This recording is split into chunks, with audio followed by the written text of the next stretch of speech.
दरम्यान आमदार थोरवेंनी केलेले आरोप खासदार सुनील तटकरे यांनी फेटाळलेत. दानवेंशी माझं वर्षभरात बोलणंही झालं नाही असं तटकरे म्हणालेत. तर माझ्यावर बेजबाबदार आणि खोटे आरोप आहेत. त्या व्हिडिओचा आणि माझा दुरान्वये संबंध नाही. आमदार थोरवेंचे आरोप सुनील तटकरेंनी फेटाळून लावले. बेजबाबदार निखालसपणाने खोटे केलेले हे आरोप आहेत. माझ्या 40 वर्षाच्या राजकीय जीवनामध्ये माझा अनेकांशी राजकीय संघर्ष झाला, पण तो राजकीय विचारधारेवरती त्या ठिकाणी झाला. वैचारिक मतभेद असू शकतात, परंतु असला विचार माझ्या आयुष्यामध्ये कधी डोक्याला गेला नाही.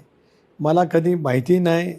आणि अंबादास दानवे यांनी जे काय केलेलं आहे, माझा अंबादास दानवेचा वर्षभरात 2 वर्षात साधं बोलणंही नाही. त्यामुळे ते व्हिडिओ काय त्याची सत्यता असत्यता ज्यांनी दिला आहे, प्रसिद्ध केला आहे, त्यांना माहिती. ज्यांचं आहे की नाही त्यांचं ते पाहू शकतात. माझा याच्याशी कधी दुरान्वय संबंध नव्हता.